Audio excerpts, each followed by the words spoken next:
This is a song about vegetables. They keep you regular. They're real good for you. This is the Fruitographer, and we're here with Doug Graham, and we're here to get to know your farm and how to get a hold of your local produce, whoever your produce guy is, I guess. Doug, how important is it to know where your food comes from, to know the farm where your food comes from, and to know the local produce managers at your local supermarket? That's a lot of questions. No, that's an easy question. But I want to turn around and go like, how important is it to know who your babysitter is? If you were going to have a babysitter, would you want to do a background check? Would you want to know who they were? Would you want to know who their parents were? Would you want to know where they live? I know everybody that supplies me with food. I know where they get the food from. When it's possible, I go straight to the grower. I go to the guy that grows my cucumbers. I go to the guy that grows my tomatoes. I go to the guy that grows as much as I can possibly get. Some stuff comes in from overseas. Mangoes come in from overseas. But then I usually know which farm it came from.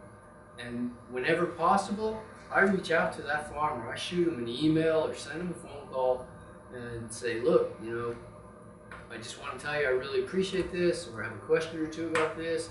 I've tried your mangoes versus these mangoes. I've noticed every time I eat your figs, they're substantially better than these other figs.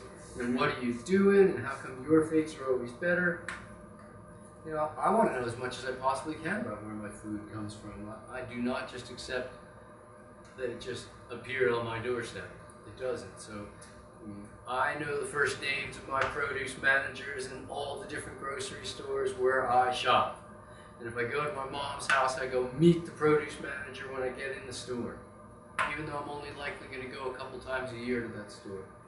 I still go meet the produce manager, and he's always nice to me. And he's always glad that I said hello.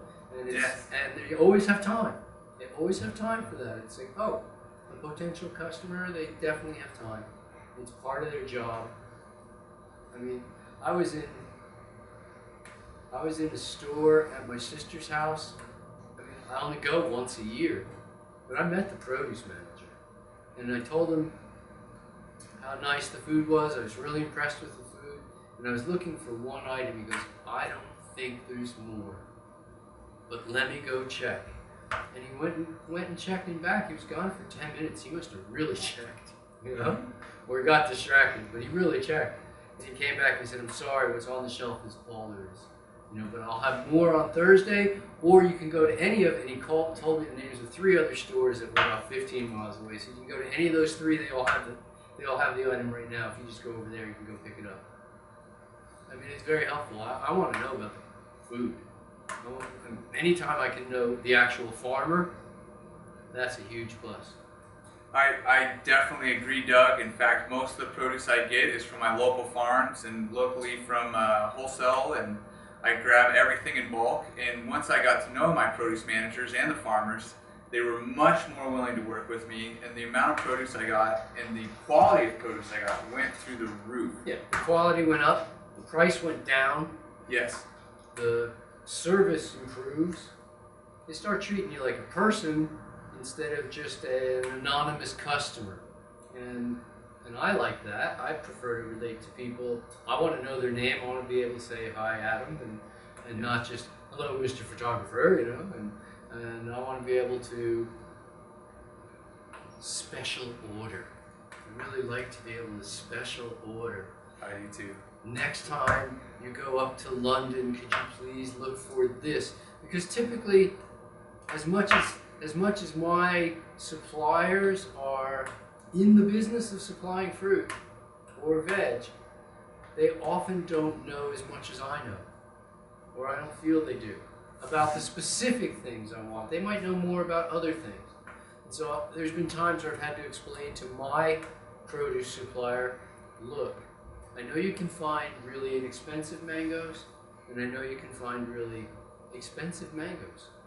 And I would rather have the high quality mangoes than the cheap ones. And I explained to him why. Or I know you can find figs that are less expensive and figs that are more expensive. And here's why I want these specific ones and not these specific ones. The produce guy really likes it. He's learning about produce, things that he never would have considered from a consumer. From a consumer standpoint, I mean, that's his whole deal. So if he can understand that, because he might not eat that much fruit and veg, he might not really understand that there's a profound difference between one kind of cherry and another, or one kind of apple and another. He might not know. But if he knows that a consumer cares, it's astonishing how much access they have that they don't put on the shelf because they don't know that anybody wants it. So I can find things. People say, well, where do you get that? And I tell them the name of the store, and they go, well, my local store doesn't have that. And I go, you just have to ask.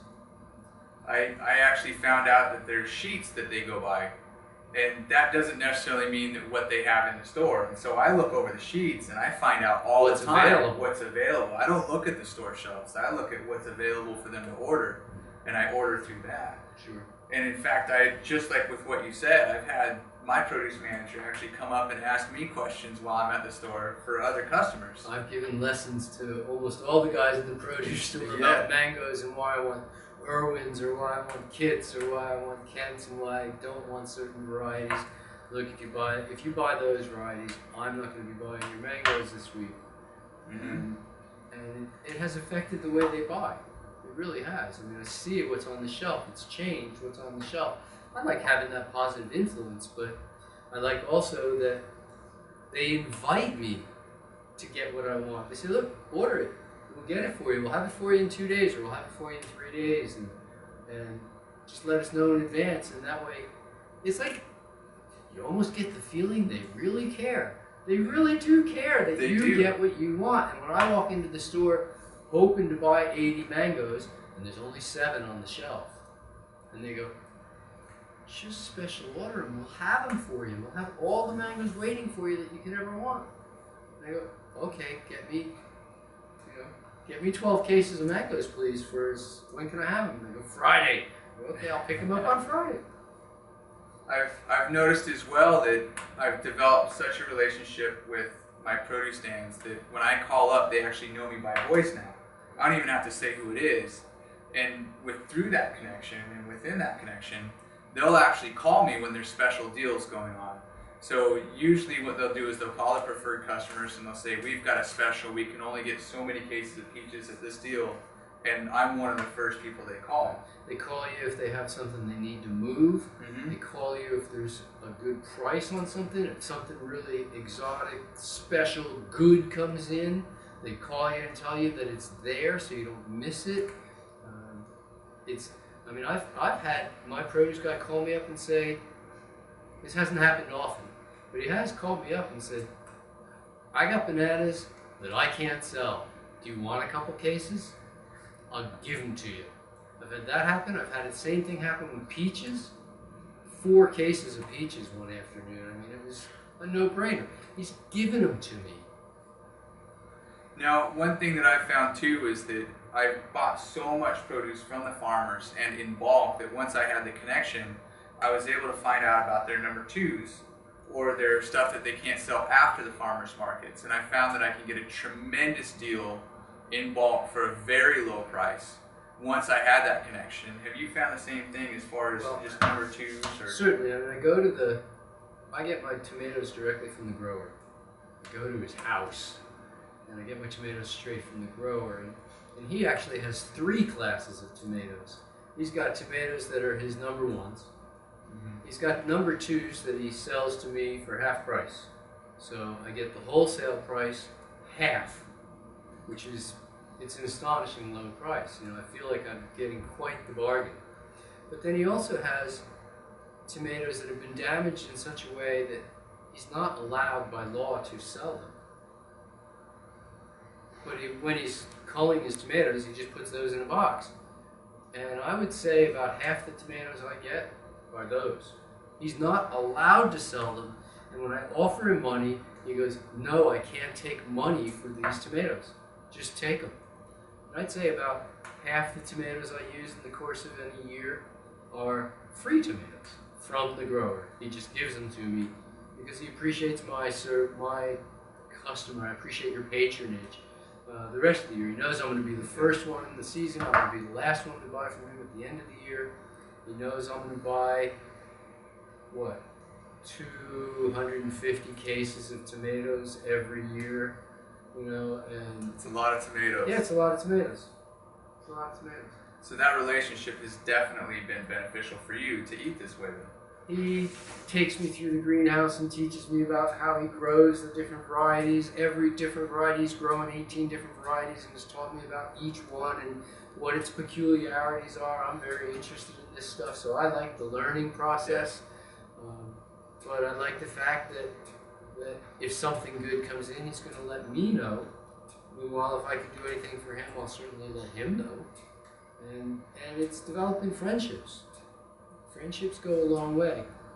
But certainly with my food, I've talked to my tomato grower and told him about tomatoes that I've tried that I thought were really good.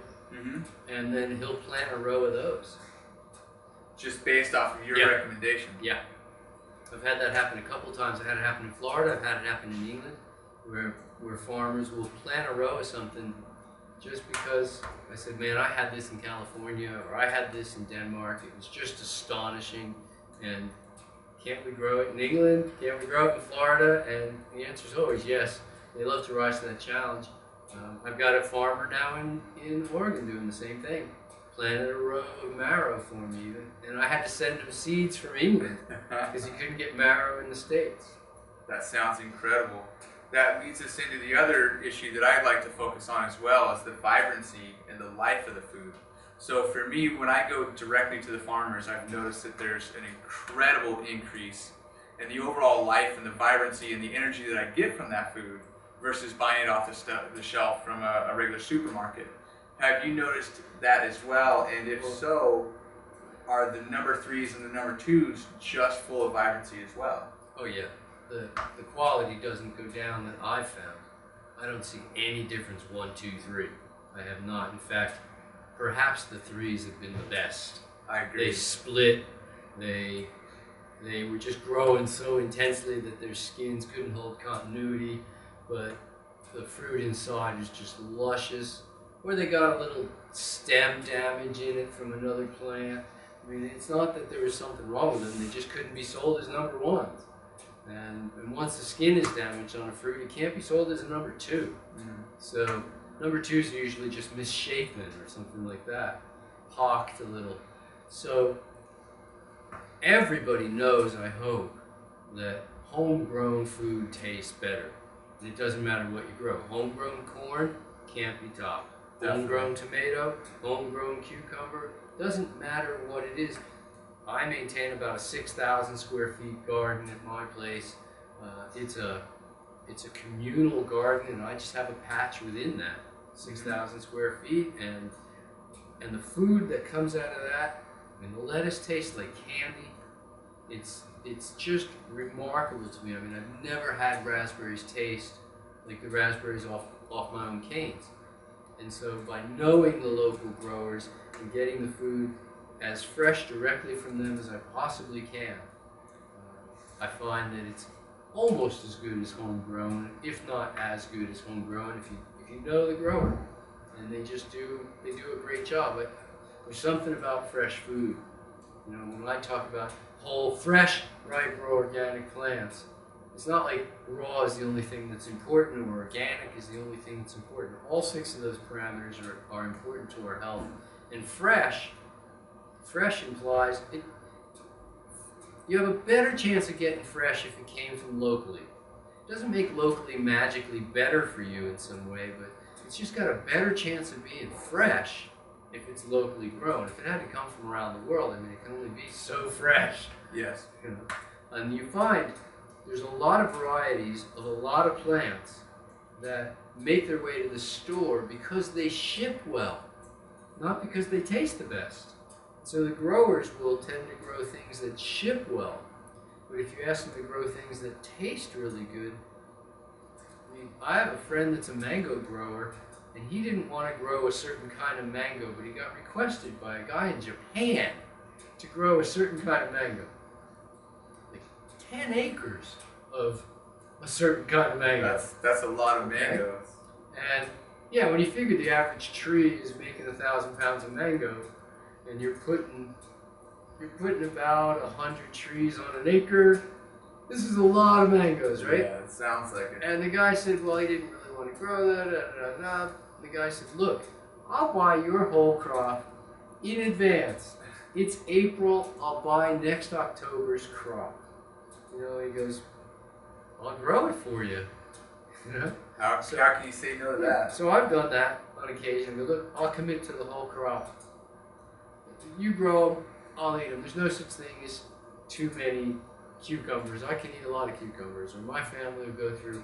I mean, our family goes through 40 or 50 cucumbers a week. We go through some cucumbers, and whatever it might be. You know, if you can commit to a lot of food, you know, you start committing to.